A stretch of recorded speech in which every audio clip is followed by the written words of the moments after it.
Welcome friends. UPPCS प्रारंभिक परीक्षा 2016 के द्वितीय प्रश्न पत्र में हम कम्युनिकेशन के पार्ट्स को देखेंगे।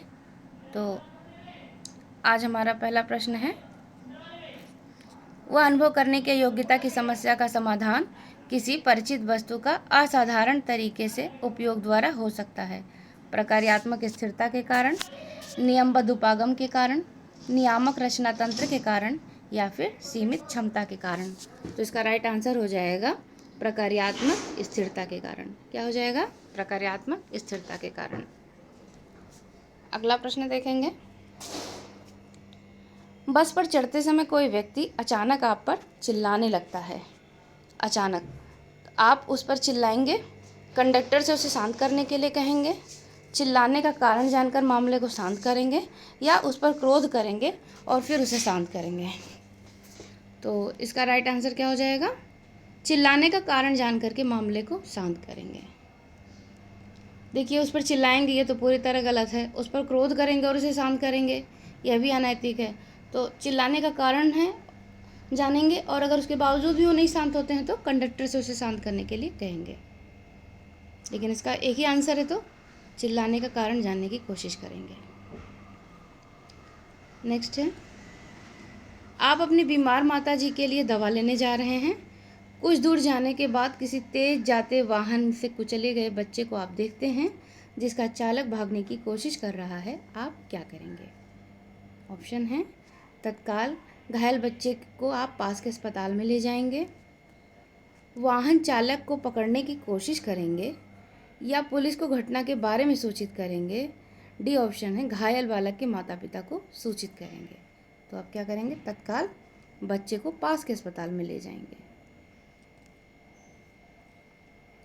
निम्नलिखित में से कौन सा संज्ञानात्मक प्रक्रिया का उस समय घटित होती है जब व्यक्ति कलात्मक, साहित्यिक, वैज्ञानिक अथवा व्यवहारिक समस्याओं के विभिन्न संभावित समाधानों पर स्वतंत्र रूप से विचार करता है? ऑप्शन है, स्वतः शोध चिंतन, सृजनात्मक चिंतन, अभिसारी चिंतन या फिर अपसारी चिंतन। तो इसका राइट आंसर क्या हो जाएगा? अपसारी चिंतन। राइट आंसर है अपसारी चिंतन। नेक्स्ट है, समस्या समाधान का एक ऐसा नियम अथवा प्रक्रिया जिसका यदि क्रमशः अनुसरण किया जाए तो यह सुनिश्चित कर देता है कि यही समाधान मिल जाएगा। तो उसे क्या कहेंगे? मानसिक वृत्ति, प्रयास एवं त्रुटि, कलन विधि या फिर अंतर्दृष्टि। तो इसका राइट आंसर क्या हो जाएगा? कलन विधि। राइट आंसर कलन विधि। नेक्स्ट क्वेश्चन है, आपका अधीनस्थ छुट्टी चाहता है पर उसकी अनुपस्थिति में आपके कार्यालय का काम प्रभावित होगा क्योंकि वह उस काम के लिए मुख्य व्यक्ति है।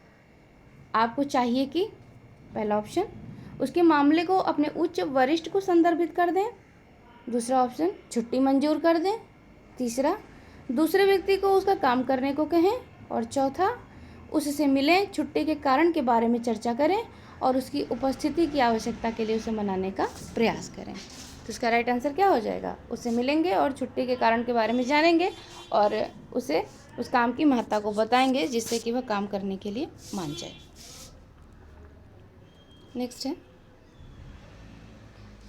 निर्णयन के बारे में निम्नलिखित कथनों में कौन सा सही है? निर्णयन के बारे में निम्नलिखित कथनों में कौन सा सही है? आपके ऑप्शन है, यह कार्यवाही को निर्धारित करने का काम है। इसका अर्थ है विभिन्न विकल्पों में से एक विकल्प को चुनना। तीसरा ऑप्शन है, यह नीति निर्माण का पर्यायवाची है। तो ऑप्शन है 1, 2 तथा 3, 1 तथा 2, 1 तथा 3 या केवल 1। तो इसका राइट आंसर हो जाएगा 1 और 2, यानी कि यह कार्यवाही को निर्धारित करने का काम है और इसका अर्थ है विभिन्न विकल्पों में से एक विकल्प को चुनना। यह नीति निर्माण का पर्यायवाची नहीं है। तो राइट आंसर हो जाएगा बी। नेक्स्ट है, मौखिक संप्रेषण में सबसे महत्वपूर्ण बाधा है खराब श्रवण, विनम्रता, रुचि या फिर एकाग्रता। तो विनम्रता, एकाग्रता, रुचि, यह संप्रेषण के गुण हैं और खराब श्रवण इसका अवगुण है। तो सबसे महत्वपूर्ण बाधा क्या है? खराब श्रवण।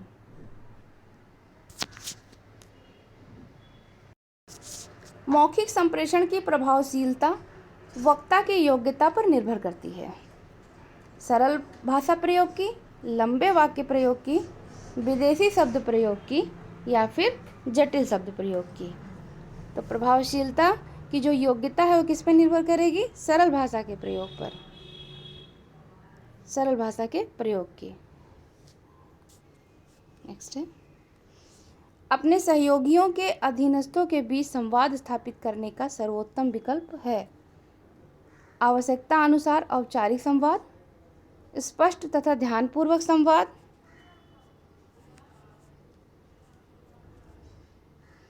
अनौपचारिक अंतःसंचार या फिर प्रत्येक व्यक्ति को गंभीरता से समझना। तो इसका राइट आंसर क्या हो जाएगा?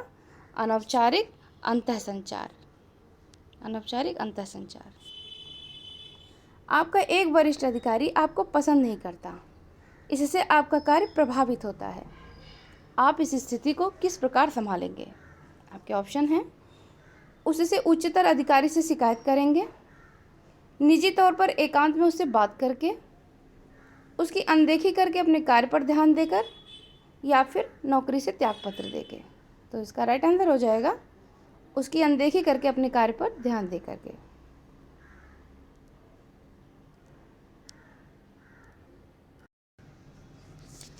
अधोलिखित में से किस प्रकार के संप्रेषण में नेतृत्व भूमिकाओं की उत्पत्ति सर्वप्रथम होती है? ऑप्शन ए अंतःवैयक्तिक संप्रेषण, लघु समूह संप्रेषण, द्विकीय संप्रेषण या फिर आभासी यथार्थ संप्रेषण। तो इसका राइट आंसर हो जाएगा लघु समूह संप्रेषण। नेक्स्ट, टेलीफोन द्वारा संप्रेषण उदाहरण है रेखीय संप्रेषण का, अरेखीय संप्रेषण का, यांत्रिक संप्रेषण का या फिर वर्तुल संप्रेषण का। तो इसका राइट आंसर हो जाएगा यांत्रिक संप्रेषण का। राइट आंसर यांत्रिक संप्रेषण।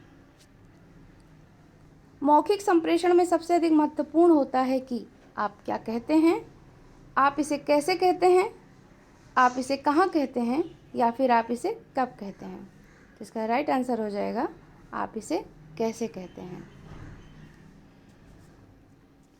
संचार का वह साधन जो बहुत सारे आदाताओं को एक स्रोत से एक साथ सूचना प्रसारित करता है कहलाता है अंतः समूह संप्रेषण, जन संप्रेषण, अंतःवैयक्तिक संप्रेषण या फिर अंतर्वैयक्तिक संप्रेषण। तो इसका राइट आंसर हो जाएगा जन संप्रेषण। कक्षा में संप्रेषण को सामान्यतः समझा जाता है प्रभावी, संज्ञानात्मक, भावात्मक या फिर चयनात्मक। तो इसका राइट आंसर हो जाएगा संज्ञानात्मक। राइट आंसर संज्ञानात्मक।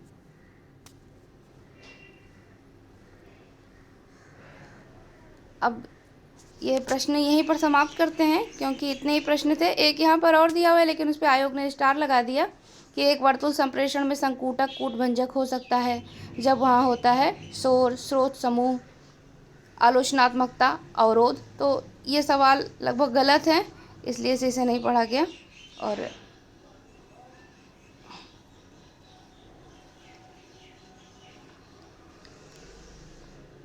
अब आगे के प्रश्न इसमें देख लेते हैं। कोई अधिकारी मीटिंग के दौरान अपनी लेखनी मेज पर पटक कर प्रकट करता है। तो आप जब लेखनी मेज पर पटक देते हो तो इसका क्या मतलब होता है कि आप किसी बात से क्रोधित हो। तो क्रोध के कारण, थकावट के कारण, अरुचि के कारण या उलझन के कारण। तो इसका राइट आंसर क्या हो जाएगा? क्रोध के कारण। राइट आंसर क्रोध के कारण। नेक्स्ट है,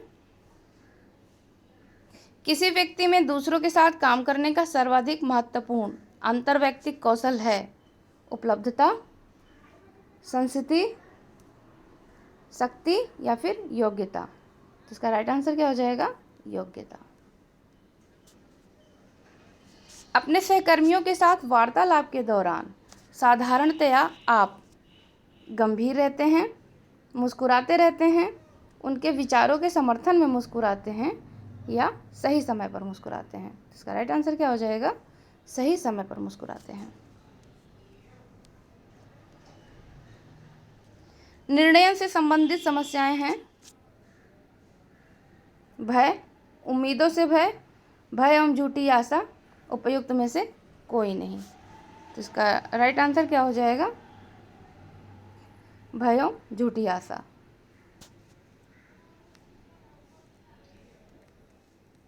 भय एवं झूठी आशा। नेक्स्ट है, आप एक बड़े व्यवसाय वर्ग के निदेशक मंडल के सदस्य हैं।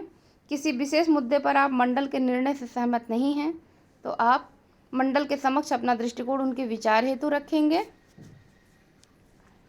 निर्णय को स्वीकार कर लेंगे, निर्णय को अस्वीकार कर विस्तृत स्पष्टीकरण की मांग करेंगे, या उच्च स्वर में अपना विरोध प्रकट करेंगे। तो इसका राइट आंसर क्या हो जाएगा? मंडल के समक्ष अपना दृष्टिकोण उनके विचार हेतु रखेंगे। प्रश्न यहाँ पर समाप्त हुए हैं, तो अगली बार इसे ध्यान रखा जाएगा और आप हो सके तो इसे रिवीजन करते रहें। कोई कमी होगी तो ज़रूर बताइएगा। इसको पढ़ते रहेंगे तो परीक्षा में आपका समय बच जाएगा। दोबारा कह रही हूँ, उससे आप रीजनिंग ठीक से लगा पाएंगे। Thank you so much. फिर मिलते हैं।